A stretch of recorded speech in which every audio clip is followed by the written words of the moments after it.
Hello student, I am Dr. Amit Bhatnagar, working as Senior Research Officer in the Department of Agronomy at GB Pant University of Agriculture and Technology, Pantnagar, Uttarakhand. And today we will discuss about persistence of weeds in soil. Persistence देखिए क्या मतलब होता है इसका, पहले इसको समझिए। persistence का मतलब होता है कि किसी चीज़ का वहाँ रहना, वहाँ इस्टेब्लिश होना, वहाँ उस चीज़ उस इन्वायरमेंट में रहना। जैसे हमने हर्बिसाइड परसिस्टेंस भी पढ़ा था कि हर्बिसाइड के मॉलिक्यूल किस तरह से सॉइल में रहते हैं। इसी तरह से परसिस्टेंस का यहाँ पे जो मतलब है वीड्स के साथ कि किसी एरिया में किसी फील्ड में वीड रहता है, वीड्स की ग्रोथ वहाँ होती है। हम चाहे कितना अच्छा वीड कंट्रोल कर लें, बहुत इफेक्टिव कर लें और एक एक वीड को निकाल दें, तो भी क्या है, नेक्स्ट सीजन में वीड्स आ जाएंगे। Even if there is a drought, flood और fire, burning of the field, और हम देखते हैं उसके बाद कुछ नहीं होता फील्ड में, इस तरह की सिचुएशन आती है, फिर भी एक सीजन बाद या 2 सीजन बाद वहाँ वीड्स की ग्रोथ स्टार्ट हो जाती है। तो ऐसा क्यों होता है? मान लीजिए कि एक पूरे खेत में हमने आग लगा दी, ड्राई था वो, और वहाँ एक एक वेजिटेशन कुछ भी नहीं है, लेकिन कुछ टाइम बाद हम ये देखेंगे वहाँ वीड्स की ग्रोथ स्टार्ट हो जाती है। इसी तरह से हम पूरे फील्ड में हैंड ब्रीडिंग कर दें, एक एक वीड निकाल दें, लेकिन कुछ टाइम बाद फिर से उसमें वीड्स आ जाते हैं। एक सीजन बाद नहीं तो 2 सीजन बाद आ जाते हैं, और 1 साल बाद तो बहुत ज़्यादा वीड की ग्रोथ हो जाती है।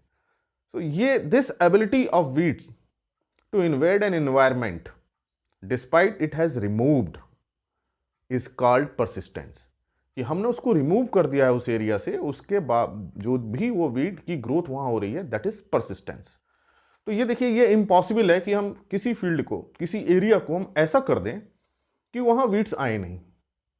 या तो कंक्रीट स्ट्रक्चर बना दीजिए तो हो सकता है, लेकिन हम फील्ड की बात कर रहे हैं कि फील्ड में अगर नेचुरल फील्ड है तो वहाँ वीड्स आएंगे, चाहे हम कितना भी हर्बिसाइड डाल लें, चाहे हम सॉइल स्टिमुलेंट्स डाल लें, कुछ टाइम बाद उसमें वीड्स की ग्रोथ होती है।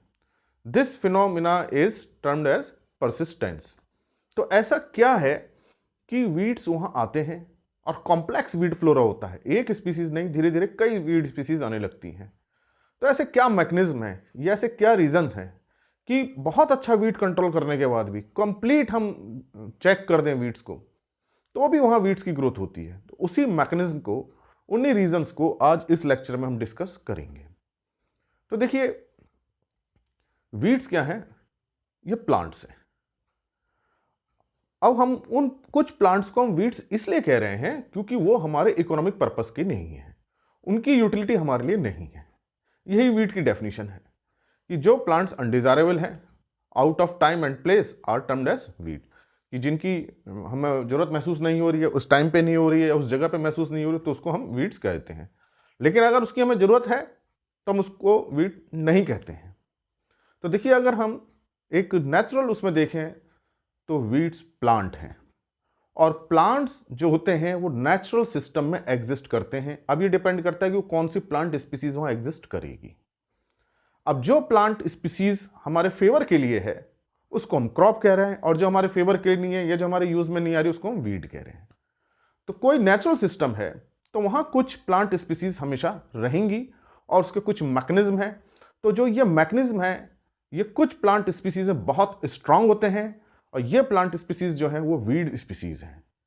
और जो हमारी कल्टीवेटेड क्रॉप स्पीसीज हैं, जैसे वीट है या राइस है, ये भी नेचुरल है। ऐसा नहीं है कि वीट, राइस या मेज को किसी आदमी ने ब्रीडिंग करके बना लिया है या लैब में इसके सीड डेवलप किए गए हैं तब ये क्रॉप बनी है। क्रॉप भी नेचर में एग्जिस्ट कर रही हैं, लेकिन जैसे हम किसी फील्ड में वीट बोएं, गेहूं लगाएं या राइस लगाएं या मेज लगाएं और उसको हम ऐसा सच रहने दें, उसकी हार्वेस्टिंग ना करें, तो सीड्स वहीं गिर जाएंगे और हम ये एक्सपेक्ट करेंगे नेक्स्ट ईयर फिर से बहुत सारे सीड्स निकलेंगे, लेकिन ऐसा नहीं होगा। क्रॉप के केस में ऐसा नहीं होता है, लेकिन वीट के केस में ऐसा होता है कि अगर हम वीड ही छोड़ दें फील्ड को तो नेक्स्ट ईयर उसमें और वीड्स आएंगे। तो यही जो है परसिस्टेंस है कि वीड्स में ये एबिलिटी होती है कि उसी एनवायरमेंट में बार बार आएंगे लेकिन क्रॉप नहीं आएगी। तो क्या ऐसे करेक्टर्स हैं वीड्स के, उसको आज हम डिस्कस करेंगे। तो ये लेक्चर बहुत इंटरेस्टिंग होगा, आप इसको कंप्लीट देखिए तो आपकी अंडरस्टैंडिंग डेवलप होगी और कंसेप्ट बेस्ड क्वेश्चंस आप फिर क्लियर कर पाएंगे। तो ये कॉम्पिटिटिव एग्जामिनेशन में कंसेप्ट बेस्ड क्वेश्चन पूछे जाते हैं, तो ये लेक्चर उसलिए बहुत इंपॉर्टेंट है। तो इसके कई मैकेनिज्म, कई रीजन है, उसको डिस्कस करते हैं। तो जो पहला मैकेनिज्म है वीड्स के साथ, that is seed production. Seed production is prolific, मतलब बहुत ज़्यादा, एक प्लांट बहुत ज़्यादा सीड प्रोड्यूस करता है। और अगर हम कुछ प्लांट स्पीसीज देखें तो उनकी लाखों में जो है, एक प्लांट लाखों में प्रोड्यूस करता है। जैसे एमरंथस वीड है, जंगली चौलाई, ये जो है एक plant 1.5 lakh, 1.25 lakh, even 2 lakh seeds भी प्रोड्यूस कर देता है एक प्लांट। अब समझिए कि एक प्लांट इतने सीड प्रोड्यूस कर रहा है, तो 10 प्लांट भी होंगे तो कितना सीड प्रोड्यूस कर देंगे। इस तरह से पोर्टुलाका है, पोर्टुलाका जो है बहुत सीड प्रोड्यूस करता है, ये भी 1.5-1.25 लाख करता है। और चीनोपोडियम बथुआ, जिसका बहुत अच्छी तरह से जानते होंगे, जो गेहूं के खेत में होता है, 70-72 हज़ार सीड, 70,000 सीड्स पर प्लांट प्रोड्यूस होते हैं। अब समझ लीजिए कि एक खेत में कितने चीनोपोडियम के प्लांट होते हैं, बथुए के प्लांट, और कितना सीड प्रोड्यूस होगा, तो नेक्स्ट जो उनकी पॉपुलेशन कितनी होगी ये आप एज्यूम कीजिए। तो प्रोलिफिक सीड प्रोडक्शन होता है। लेकिन अगर हम क्रॉप स्पीसीज में देखें, जैसे वीट ले लें या हम मेज ले लें, तो उसमें एक प्लांट से बहुत ज़्यादा सीड प्रोड्यूस नहीं होते हैं, तो इनका प्रोलिफिक सीड प्रोडक्शन होता है। दूसरा, इसमें इंश्योर्ड सीड प्रोडक्शन होता है। बहुत स्पीसीज ऐसी हैं, वीड स्पीसीज, कि उनकी एक तो लाइफ साइकिल बहुत शॉर्ट होती है। तो शॉर्ट होने की वजह से क्या होता है, अपनी लाइफ साइकिल 2 to 3 वीक्स में या 4 वीक्स में कंप्लीट कर लेते हैं और सीड प्रोडक्शन कर लेते हैं। अगर वो वीड आ गया तो उसमें सीड प्रोडक्शन हो ही जाएगा, जब तक हमसे चेक करेंगे लाइफ साइकिल कंप्लीट कर लेगा। तो इंश्योर्ड सीड प्रोडक्शन होता है। कुछ प्लांट स्पीसीज ऐसी हैं कि अगर एबायोटिक स्ट्रेस भी है, मॉइस्चर स्ट्रेस भी है, तो प्लांट भले ही छोटा रहेगा, वेजिटेटिव ग्रोथ जरूर कम रहेगी, लेकिन अपने रिप्रोडक्टिव साइकिल को पूरा कर लेते हैं। तो इसमें जैसे चीनोपोडियम है, बथुआ, इसका एक एग्जाम्पल है कि मॉइस्चर स्ट्रेस कंडीशन में ये प्लांट बहुत छोटा रहता है और सीड प्रोडक्शन कर लेता है। अब जब सीड प्रोड्यूस हो जाएगा तो नेक्स्ट ईयर उसकी प्लांट्स नए ग्रो होंगे। इसी तरह से कुछ वीड ऐसे हैं कि जिनको अप्रूट कर दें, जिनको हम उखाड़ दें, फ्लावरिंग स्टेज पे उखाड़ दें और उसको छोड़ दें, हम किसी शेड में किसी जगह पे छोड़ दें, वो अप्रूट हो गए हैं, खेत से उखाड़ दिया, उसके बाद भी उसमें रिप्रोडक्टिव ग्रोथ चलती रहती है और वो सीड सेटिंग उसमें हो जाती है। पोर्टुलाका इसका एग्जाम्पल है कि अप्रूट कर दीजिए प्लांट को फ्लावरिंग स्टेज पे, तो भी उसमें सीड प्रोडक्शन हो जाएगा। तो इंश्योर्ड सीड प्रोडक्शन मतलब उसमें बहुत स्पीसीज ऐसी हैं कि वो सीड प्रोडक्शन कर लेती हैं, चाहे उसमें बायोटिक स्ट्रेस हो या एबायोटिक स्ट्रेस हो। तो एक तो बहुत ज़्यादा सीड प्रोड्यूस कर रहे हैं, बहुत नंबर ऑफ सीड प्रोड्यूस कर रहे हैं एज कम्पेयर टू क्रॉप, और इंश्योर्ड सीड प्रोडक्शन हो रहा है। जबकि क्रॉप के साथ ऐसा नहीं होता। अगर क्रॉप को फ्लावरिंग स्टेज पे काट दिया जाए, हार्वेस्ट कर दिया जाए, तो उसमें सीड प्रोडक्शन नहीं होगा। जैसे कि राइस को फ्लावरिंग स्टेज पे काट दीजिए, इसमें सीड सेटिंग नहीं होगी। तो ये क्रॉप के साथ डिसएडवांटेज है, और ये जो है इसका एडवांटेज ये वीड्स लेते हैं कि कोई भी स्ट्रेस आ जाए और उसमें अपना सीड प्रोडक्शन करते हैं। सेकेंड, डोरमेंसी, इनमें बहुत अच्छी डोरमेंसी होती है। डोरमेंसी देखिए एक सेल्फ डिफेंस मैकेनिज्म है, और ये डोरमेंसी होना बहुत जरूरी है हर क्रॉप के लिए। अगर डोरमेंसी नहीं होगी तो सीड जैसी मैच्योर होगा वो तुरंत जर्मिनेट कर जाएगा। मान लीजिए मेज है और इनमें जैसे डोरमेंसी अगर नहीं है तो कभी कभी तो कॉप पे ही मॉइस्चर मिल जाता है तो वहाँ जर्मिनेट कर जाते हैं, तो सीड जर्मिनेट करेगा तो नेक्स्ट जब सीजन आएगा तो उसकी ग्रोथ हो ही नहीं पाएगी। तो ये डोरमेंसी एक पीरियड के लिए होना जरूरी है। अब ये जो डोरमेंसी इसमें जो हेल्प करती है वीड्स को, इसमें देखिए डोरमेंसी 3 तरह की होती है, और ये तीनों तरह की डोरमेंसी जो है वीट सीड में पाई जाती है। एक डोरमेंसी जो होती है वो होती है इन्फोर्स्ड। इन्फोर्स्ड डोरमेंसी में क्या होता है कि जैसे कि मान लीजिए सॉइल है, सॉइल डेप्थ है, और कुछ सीड्स लोअर डेप्थ पे रहते हैं और कुछ जो है अपर डेप्थ पे रहते हैं, और कुछ बीच में सीड्स हैं। तो जो अपर डेप्थ पे सीड है, ये जैसे ही लाइट मिलती है, टेम्परेचर मिलता है, मॉइस्चर मिलता है, जर्मिनेट कर जाते हैं। लेकिन चूंकि ये डीपर डेप्थ में चले गए हैं, हमने कोई टिलेज ऑपरेशन किया, प्लॉइंग की, हैरोइंग की या रोटावेटर किया, तो सॉइल मिक्सिंग से नीचे चले गए। तो अब ये जो नीचे के सीड रहते हैं, तो इनको ना प्रॉपर लाइट मिल रही है, ना मॉइस्चर मिल रहा है, ना टेम्परेचर मिल रहा है, इसलिए जर्मिनेट नहीं करते। तो जब इनको फेवरेबल कंडीशन मिलती है तब ये जर्मिनेट करते हैं। तो ये देखिए, ये तो जर्मिनेट कर जाएंगे ये वीड्स, क्योंकि ये अपर डेप्थ में, वो अपर 5 सेंटीमीटर डेप्थ के इजिली कर जाते हैं। लेकिन जो लोअर डेप्थ के हैं वो जर्मिनेट नहीं करते। तो ये इन्फोर्स्ड डोरमेंसी वीट के सीड बैंक को बचाने में हेल्प करती है। मान लीजिए अगर सारे सीड्स ऊपर होते और सारे के सारे सीड्स जर्मिनेट कर जाते, तो क्या करते हम टिलेज ऑपरेशन से इनको डिस्ट्रॉय कर देते, या हम कोई हर्बिसाइड डाल देते उससे खत्म कर देते, या हम हैंड ब्रीडिंग कर देते तो उससे खत्म कर देते। अब लेकिन क्या, कुछ ही सीड्स जर्मिनेट हुए और कुछ नहीं हुए। तो इन्फोर्स्ड डोरमेंसी इसके सीड को प्रिजर्व कर रखती है और एक तरह से सीड बैंक बनाने में हेल्प करती है। दूसरे तरह की जो डोरमेंसी है वो है इन्नेट। ये तो इन्नेट जो अपनी उसकी नेचुरल है, ये हर प्लांट के सीड में इन्नेट अपनी होती है। तो इनमें इन्नेट डोरमेंसी भी ज़्यादा होती है, जो इनका जेनेटिकली नेचुरल मैकेनिज्म जो है चाहे इसमें हार्ड सीड कोट हो या जर्मिनेशन इनहिबिटर्स हो, तो जब इनको फेवरेबल कंडीशन मिलती है तभी ये इननेट डोरमेंट वाले जर्मिनेट करते हैं। थर्ड होती है induced. Induced dormancy wheat seed में रहती है। इंड्यूस का मतलब होता है कि कुछ ऐसी कंडीशन क्रिएट कर दें हम सॉइल में, फील्ड में, जिससे डोरमेंसी आ जाए। जैसे ऑक्सीजन की जरूरत होती है, मानो ऑक्सीजन ना मिले फील्ड में, कैसे ना मिले, अगर वाटर लॉगिंग हो जाए तो वाटर लॉगिंग हो जाएगी, एनरोबिक कंडीशन हो जाएगी, तो सीड्स करेंगे डोरमेंट रहेंगे इन एब्सेंस ऑफ ऑक्सीजन। या बहुत ज़्यादा टेम्परेचर हो जाए समर सीजन में, या विंटर सीजन में बहुत लो टेम्परेचर हो जाए, तो ऐसे फैक्टर्स जो उसके जर्मिनेशन को इनहिबिट करते हो वो क्या करेंगे, इंड्यूस्ड डोरमेंसी करेंगे। तो ये तीनों ही डोरमेंसी वीट सीड में होती हैं, इन्फोर्स्ड, इननेट एंड इंड्यूस्ड। तो इससे क्या होता है कि सारे के सारे सीड्स एक बार में जर्मिनेट नहीं करते हैं।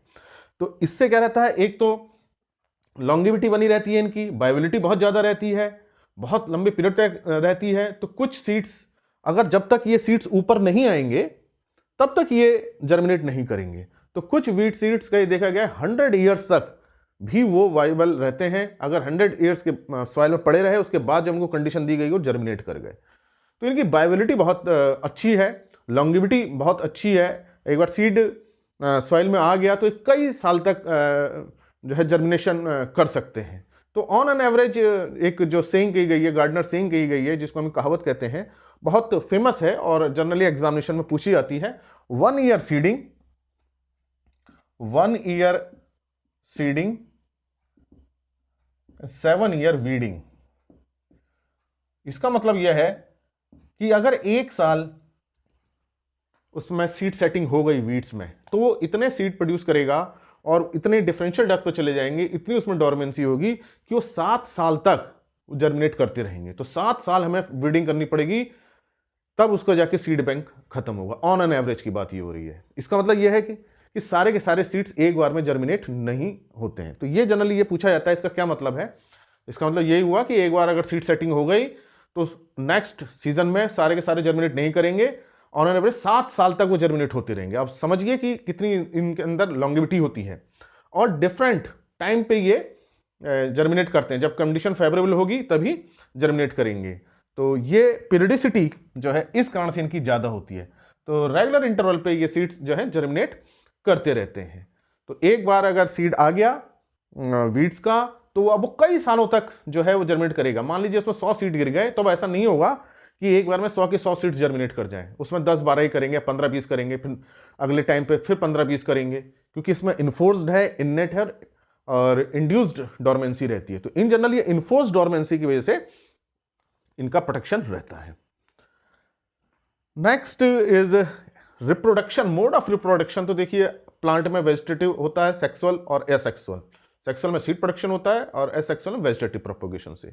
तो जो नॉक्सियस वीड्स हैं, प्रॉब्लमेटिक वीड्स हैं, उसमें वेजिटेटिव प्रोपोगेशन है, तो इससे इनकी परसिस्टेंस ज़्यादा होगी। जिन वीड्स में वेजिटेटिव प्रोपोगेशन है वो प्रॉब्लमेटिक रहेंगे, चाहे वो साइप्रस रोटेंडस है, इसमें देखिए वेजिटेटिव प्रोपोगेशन है।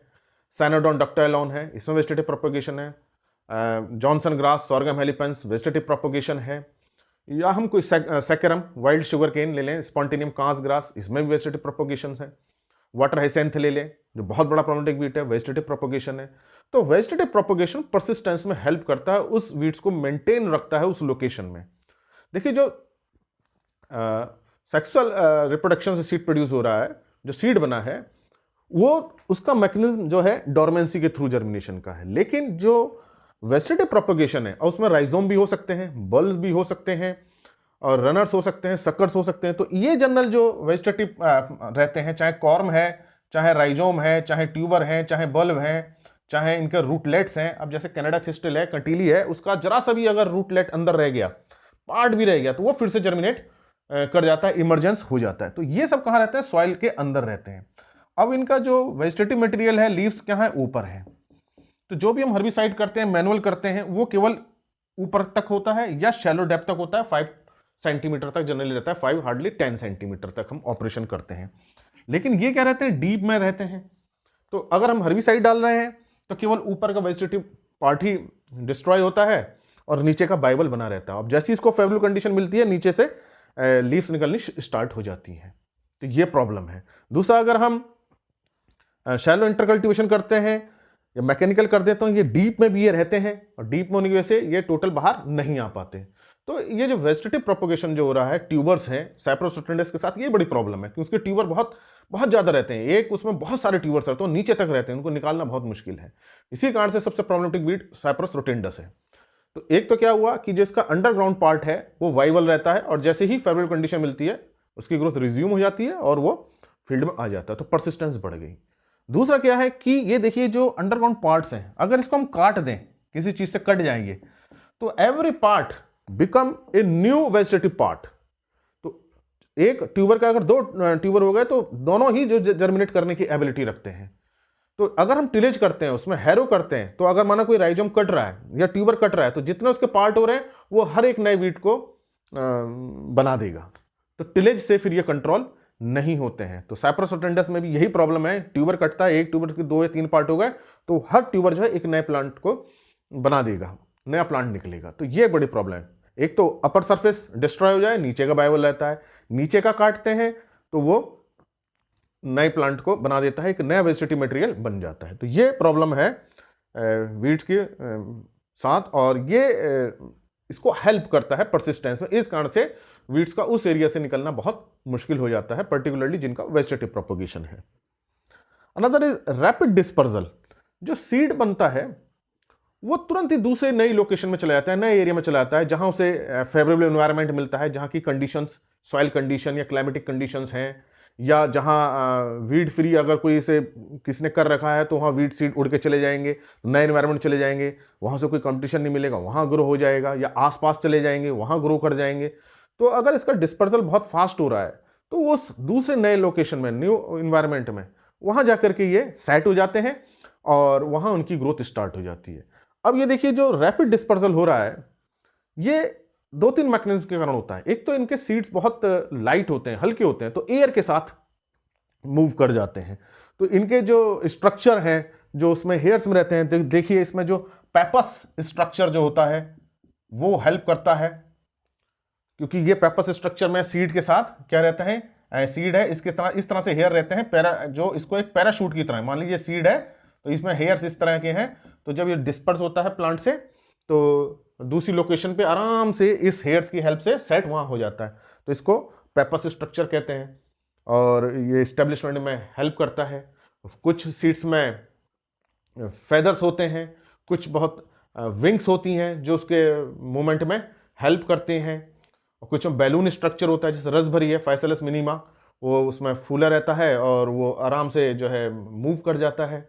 तो इस तरह के जो मैकेनिज्म रहते हैं जो इसको हेल्प करते हैं सीड डिस्पर्जल में। तो लाइट सीड है या उसमें फेदर है तो वो बहुत ज़्यादा हेल्प करता है इनके रैपिड डिस्पर्जल में। दूसरा, वाटर के साथ भी ये मूव कर जाते हैं, इनकी लॉन्गेविटी पे कोई फर्क नहीं आता है, वाटर के साथ मूव कर रहे हैं। दूसरा, एनिमल्स के साथ, बॉडी के साथ चिपक के डिस्पर्स कर जाते हैं, इनमें स्पाइंस रहती हैं या कुछ इस तरह के स्ट्रक्चर रहते हैं कि जो उसकी बॉडी में स्टिक हो जाते हैं, तो एनिमल भी इसके हेल्प करते हैं। फिर बर्ड्स, चिड़िया से भी ये फैलता है, जब बर्ड्स उसको खाती हैं तो अनडाइजेस्टेड भी रहते हैं कुछ इसके सीड, उसके ड्रॉपिंग्स के थ्रू हो जाते हैं, या उसकी बीक, उसकी चोंच से जो पकड़ के ले जाते हैं। ये दो बर्ड जो फ्लाई करती है एक ट्री से दूसरी ट्री पर, उस पर जो है हेल्प होता है। जैसे लोरेंथस है, लोरेंथस में जैसे ही उसके सीड स्टिक कर जाते हैं उसको खाने में और एक पेड़ से दूसरे पेड़ पे चला जाता है। तो कई मीन्स हैं इसके, मशीनरीज के साथ इसका डिस्पर्सल हो जाता है, इवन ट्रैक्टर टायर्स के साथ जो मिट्टी रहती है चिपकी उसके साथ चला जाता है। ट्रांसप्लांटिंग करने के लिए हम कोई नर्सरी से मटेरियल लाते हैं उसके साथ जो है ये सॉइल में चिपक के चले जाते हैं। FYM जब हम डालते हैं तो FYM में जो डंग होता है, जो कैटल जो ग्रास खाते हैं, उसमें जो कुछ सीड्स जो हैं अनडाइजेस्टेड रहते हैं और वो FYM के थ्रू फ्री फील्ड में चले जाते हैं और वहाँ जो है सीड जर्मिनेट कर जाता है। तो इनका जो है रैपिड डिस्पर्सल है, डिस्पर्सल के बहुत मैकेनिज्म है, मैकेनिज्म डेवलप कर लेता है, जबकि क्रॉप सीड के साथ ऐसे कोई मैकेनिज्म नहीं होते हैं और इस कारण से क्रॉप का डिस्पर्सल नहीं हो पाता है। और दूसरा, हम डिस्पर्सल नहीं होने देते हैं क्योंकि वो हमारा इकोनॉमिक पार्ट है, हम उसको हार्वेस्ट करके रखते हैं, उसे गैदर करके रखते हैं। हम कभी अलाउ नहीं करते कि राइस का जो है डिस्पर्सल हो, हम उसको कलेक्ट करते हैं। लेकिन वीड्स के केस में क्या है, डिस्पर्सल नेचुरल हो रहा है और इसलिए नए नए इन्वायरमेंट में जाते हैं और वहां जाके स्टेब्लिश होते हैं। तो परसिस्टेंस, तो एक एरिया मान लीजिए हमने बिल्कुल वीड से रिमूव कर दिया है तो कहीं से उड़ करके सीड आ जाएगा, वहां सेट हो जाएगा और वहां डेवलप कर जाएगा, या एनिमल की बॉडी से चिपक के आ जाएगा, वहां गिर जाएगा, उससे हो जाएगा, या कोई बर्ड जा रही होगी फ्लाई करते हुए, उससे गिर जाएगा। तो बहुत मैकेनिज्म से इसका सीड डिस्पर्जल होता है। देन अनदर इज हार्डीनेस, ये बहुत इंपॉर्टेंट है। हार्डीनेस, जो वीड्स के अंदर हार्डीनेस होती है, हार्डीनेस का मतलब यह है कि ability to withstand abiotic and biotic stress, climatic stress, कि उसकी एबिलिटी है कि कोई स्ट्रेस आ जाए, एबायोटिक स्ट्रेस आ जाए, बहुत गर्मी हो जाए, या बहुत ठंडा हो जाए, या ड्राउट हो जाए, या फ्लड आ जाए, या बायोटिक स्ट्रेस आए, कोई इंसेक्ट उसमें हो या डिसीज हो, तो उसके होने के बावजूद ही वो अपने को डेवलप करता है, अपनी ग्रोथ मेंटेन रखता है, अपनी लाइफ साइकिल पूरी करता है। तो ऐसा क्यों होता है? ये इनहेरेंट इसकी कैपेसिटी है, ये इनहेरेंट मैकेनिज्म है। इसको जो है एक सेपरेट लेक्चर में पूरा बताएंगे, क्योंकि इसके लिए थोड़ा टाइम ज़्यादा चाहिए कि हार्डीनेस क्यों होती है वीड्स में। तो उनकी ये एक चूंकि जो वीड्स हैं, जो ये स्पीसीज हैं, प्लांट स्पीसीज, ये किसी एरिया में नेचुरल सिलेक्शन के थ्रू आई हैं। वहाँ बहुत स्पीसीज रही होंगी, जब ड्रॉट आया हुआ तो जो स्पीसीज बची उसी ने मल्टीप्लाई किया, वो वहाँ ग्रो हो गई। इसी तरह माना किसी एरिया की जो है सॉइल एसिडिक है, तो कुछ ही स्पीसीज जो है सर्वाइव करेंगे एसिडिक सॉइल में, उसी का मल्टीप्लिकेशन हो गया। तो नेचुरल सिलेक्शंस हुए हैं, और इन नेचुरल सिलेक्शन की वजह से ये वहाँ डेवलप हो रही हैं। जो थ्योरी है सर्वाइवल ऑफ द फिटेस्ट, वो जो है वीड्स पे बिल्कुल लागू होती है, क्योंकि कई साल अगर हम पीछे जाएं तो जो स्पीसीज किसी एबायोटिक स्ट्रेस में मेंटेन हो गई, रुक गई, वही जो आगे मल्टीप्लाई हो गई है, अब उनके अंदर वो एबायोटिक स्ट्रेस आज हम दे दें तो भी वो डिस्ट्रॉय नहीं होंगी। तो ये हार्डीनेस की प्रॉपर्टी है, इसको एक पूरा सेपरेट लेक्चर चाहिए इसको डिस्कशन करने के लिए। तो ये इनहेरेंट कैपेसिटी है through natural selection. Then another is evasiveness, कि कुछ जो वीड्स हैं वो बच जाते हैं, इवेट कर जाते हैं। क्यों बच जाते हैं? उनको एनिमल ग्रेजिंग में यूज नहीं करते, हम जो है फार्मर है या मैन है उसको रिकॉग्नाइज नहीं कर पाता ये वीड है। तो इसका क्या इवेसिवनेस है? ये अगर एनिमल देखे ग्रेजिंग करता है, अगर उसका टेस्ट बिटर है, कड़वा है, तो एनिमल इसको नहीं खाएगा, ग्रेजिंग नहीं करेगा। या उसमें से फाउल स्मेल आ रही है, ऑर्डर है कुछ अलग तरह की, तो उसे एनिमल नहीं खाएगा। तो टेस्ट या विडर से, ऑर्डर से एनिमल की प्रेफरेंस नहीं होती, तो अपना पूरी सीड सेटिंग कर लेते हैं और आराम से उनका सीड सेटिंग होती है, और फिर नेक्स्ट ईयर उनकी ग्रोथ होती है। इस तरह से स्पाइनी सीड्स, उसमें कांटे लगे हुए हैं, तो ना तो उसे चिड़िया खाएगी, ना उसे कोई एनिमल ग्रेज करेगा, ना उसमें इंसेक्ट लगेंगे, तो ये प्रॉब्लम होती है। फिर उनमें मिमिक्री भी होती है, जैसे इकाइनोक्लोआ है, मतलब बिल्कुल राइस की तरह रहता है, और नर्सरी में जब इकाइनोक्लोआ रहता है तो वो ट्रांसप्लांटेड फील्ड में भी राइस सीडलिंग के साथ आ जाता है, क्योंकि दोनों में बहुत ही कम अंतर होता है, उसको पहचानना बड़ा मुश्किल होता है। मिमिक्री से जो है ये बच जाते हैं। रोगिंग करते हैं तभी मिमिक्री बिल्कुल उनकी जो मॉर्फोलॉजी है क्रॉप की तरह होती है। तो अगर हम रोगिंग कर रहे हैं या ब्रीडिंग कर रहे हैं, हैंड ब्रीडिंग कर रहे हैं, तो हमको लगता है ये क्रॉप प्लांट ही है, और इनिशियल स्टेज में बच जाता है, फिर अपनी लाइफ साइकिल पूरी कर लेता है। तो ये इवेसिवनेस की प्रॉपर्टी होती है, जिससे वीड्स जो है फील्ड में बने रहते हैं। देन सेल्फ रीजनरेशन कैपेसिटी होती है इनमें। हमें देखिए क्रॉप को ग्रो करने के लिए पूरा फील्ड प्रिपेयर करना पड़ता है, उसको हमें पूरा फर्टिलाइजर देना पड़ता है, इरिगेशन देनी पड़ती है, उसका डिसीज मैनेजमेंट करना पड़ता है, इंसेक्ट कंट्रोल करना पड़ता है, तब वो प्रॉपर क्रॉप ग्रो होती है। लेकिन वीड्स के साथ ना तो सीड प्रिपरेशन करने की जरूरत है, ना आप फील्ड तैयार कीजिए, बस सीड गिरा वहां ग्रो करेगा, उसको कोई फर्टिलाइजर देने की जरूरत नहीं। इनके अंदर न्यूट्रिएंट यूज इफिशियंसी बहुत अच्छी होती है, तो उसी नेटिव जो सॉइल का नेटिव उसी न्यूट्रिएंट को यूज करते हैं। तो कभी ऐसा नहीं होता कि सॉइल नाइट्रोजन डिफिशियंट हो और नाइट्रोजन डिफिशियंसी वीड्स में आए, या फास्फोरस की डिफिशियंसी हो और फास्फोरस डिफिशियंसी सिम्टम्स वीड्स में आ रहे हो, ऐसा नहीं होता है, क्योंकि उस सॉइल में फिर उसी तरह के वीड्स ग्रो करेंगे जिनकी रिक्वायरमेंट लो नाइट्रोजन रिक्वायरमेंट होगी या लो फास्फोरस रिक्वायरमेंट होगी। तो ये ऐसा भी नहीं होता कोई ऐसी डिसीज आए जो पूरे वीड्स को खत्म कर दे। जैसे रस्ट वीट में आती है, गेहूं में आती है, खत्म हो जाता है गेहूं। इसी तरह से जो है दूसरे डिसीज आती हैं क्रॉप में, क्रॉप का डैमेज होता है। लेकिन वीड्स में ऐसा कोई ऐसी डिसीज नहीं है जो पूरा उसको खत्म कर दे, क्योंकि वो नेचुरल सिलेक्शन के थ्रू वहां डेवलप हुए हैं। तो सेल्फ रीजनरेशन इनके अंदर कैपेसिटी होती है। हमें क्रॉप को इरिगेशन देनी है, इनको इरिगेशन देने की कोई जरूरत नहीं है। वीड्स को जितना भी मॉइस्चर है उसी को लेके ग्रो हो जाते हैं, अपनी लाइफ साइकिल कंप्लीट करते हैं। तो ये सेल्फ रीजनरेशन की कैपेसिटी है, इस कारण से ये फ्लरिश ग्रोथ होती है और इनकी परसिस्टेंस सॉइल में बनी रहती है। Next is selective invasion.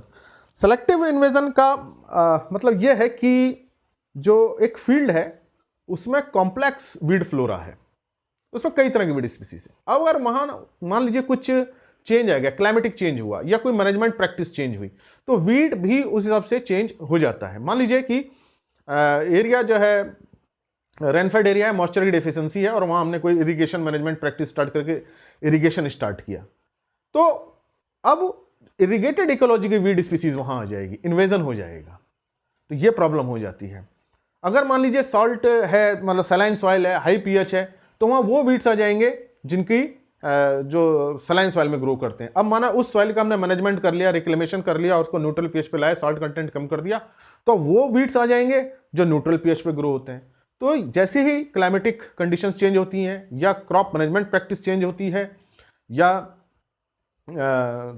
हम सॉइल में कुछ चेंज आता है, तो वीड्स भी उसी तरह से चेंज कर लेते हैं। अब जैसे कि हर्बिसाइड यूज करते हैं ग्रासी वीड्स को या ब्रॉड लीफ वीड्स को कंट्रोल करने के लिए, तो उस कंडीशन में फिर साइप्रोसोटेंडस की पॉपुलेशन बढ़ जाती है, सेजेस आ जाते हैं। तो ये देखा भी गया कि फेलिस माइनर को जब कंट्रोल किया गया हर्बिसाइड्स के, तो एविना फेचुआ की पॉपुलेशन बहुत ज़्यादा हो गई। तो ये प्रॉब्लम होती है कि अगर एक वीड स्पीसीज ससेप्टेबल हो जाए तो दूसरी वीड स्पीसीज वहां डोमिनेट कर जाती है। तो इनका सेलेक्टिव इन्वेजन होता है कि उस कंडीशन को देख के, सॉइल को, क्रॉप मैनेजमेंट को, क्लाइमेट को देख करके वीड, उसी तरह की वीड स्पीसीज अडॉप्ट हो जाती है, पहले वाली वीड स्पीसीज चली जाती है और नई वीड स्पीसीज वहां अडॉप्ट उस सिचुएशन के लिए आ जाती है। तो अब क्या हुआ, परसिस्टेंस वीड्स की बनी रही। तो अगर एक कंडीशन वीड्स कंट्रोल के लिए फेवरेबल होती है तो दूसरी जो है उस में आकर के एडजस्ट कर जाती है। तो अब इस वीड स्पीसीज को हटाते हैं तो दूसरी के लिए फेवरेबल एनवायरनमेंट बन जाता है, तो एक दूसरी नई वीड स्पीसीज आती है। तो इस तरह से सेलेक्टिव इन्वेजन होता रहता है, ससेप्टेबल स्पीसीज वीड स्पीसीज हटती रहती हैं और जो उस एनवायरनमेंट में एडजस्ट कर जाती हैं वो वीड स्पीसीज आती रहती हैं। Next is weed succession. ये बड़ा इंपॉर्टेंट है, वीड सक्सेशन। वीड सक्सेशन का मतलब यह है कि वीड स्पीसीज में एडवांसमेंट होता है और नई नई स्पीसीज वहां डेवलप होती हैं। तो वीड का जनरेशन एडवांसमेंट चलता रहता है अडॉप्टेशन के लिए। देखिए सेलेक्टिव इन्वेजन में क्या होता है, एक नई तरह की वीड स्पीसीज आ जाती है, जैसे कि फेलिस माइनर हटा तो एविना फेचुआ आ गया, ग्रासी वीड्स हटी तो सेजेस आ गई। लेकिन वीड सक्सेशन में क्या होती है, वही वीड स्पीसीज होती हैं लेकिन वो अपने जीनोटाइप को चेंज कर लेती हैं और उस कंडीशन के अकॉर्डिंग एडजस्ट करती हैं। ये होता ऐसा है कि देखिए जो जीनस होता है, जीनस में स्पीसीज होती हैं और उस स्पीसीज में कई रेसेस होती हैं। उन रेसेस में आपस में नेचुरल ब्रीडिंग होती है, पॉलिनेशन हो करके फर्टिलाइजेशन होता है आपस में उन रेसेस में। विद इन स्पीसीज दूसरी स्पीसीज के साथ तो नहीं होता है क्रॉसिंग, अगर जीनस चेंज हो गया तो बिल्कुल नहीं होता। दो स्पीसीज के बीच में तो हो जाता है लेकिन दो जीनस के बीच में बड़ा टफ होता है। तो अब स्पीसीज के अंदर भी रेसेस हैं, उनमें भी नेचुरल सिलेक्शन और नेचुरल क्रॉसिंग हो रही है, तो नए नए तरह के सीड्स बन रहे हैं। तो वो अलग अलग उनमें जीनोटाइप होता है। अगर हम हर्बिसाइड यूज कर रहे हैं तो फिर वो जीनोटाइप डेवलप कर जाएगा जो उस को टॉलरेट कर लो उस हर्बिसाइड को। तो इस नेचुरल ब्रीडिंग से जो स्पीसीज के बीच में हो रही हैं, रेसेस के बीच में हो रही हैं, नए इकोटाइप्स बनते हैं। तो ये विद इन स्पीसीज बनते हैं, नए नए तरह के इकोटाइप्स बन रहे हैं। तो उनका थोड़ा सा जीनोटाइप चेंज रहता है और ये चेंज किस तरह से होता है, उनके अंदर सेकेंडरी मेटाबोलाइट्स जो हैं या एसेंशियल ऑयल्स जिसको हम कहते हैं वो अलग होते हैं। तो लगभग जीन तो ऑलमोस्ट सेम रहता है लेकिन उनके मेटाबोलाइट्स के चेंज होने की वजह से उनकी अडेप्टेबिलिटी चेंज हो जाती है। फिर अगर अब उनका जीन में इस तरह से चेंज हुआ कि वो किसी हर्बिसाइड को टॉलरेट करने लगे, तो उसमें जीन थोड़ा सा जीन चेंज होगा उस हर्बिसाइड को टॉलरेट करने के लिए, तो वो फिर कहलाते हैं कीमोटाइप या कीमोवार, CHEMOVAR। तो कीमोटाइप क्या है, हर्बिसाइड रेसिस्टेंट स्पीसीज डेवलप हो जाती है। तो जो वीड स्पीसीज जैसे फेलिस माइनर का था, उसमें हर्बिसाइड रेजिस्टेंस आने लगी या किसी दूसरी वीड स्पीसीज में यही होता है, पहले उसको इकोटाइप्स बनते हैं और उस इकोटाइप्स में कुछ इकोटाइप ऐसे होते हैं जो उस हर्बिसाइड को टॉलरेट कर जाते हैं, रेजिस्टेंस डेवलप हो जाती है, उससे कीमोटाइप्स बन जाते हैं। तो ये वीड सक्सेशन होता है।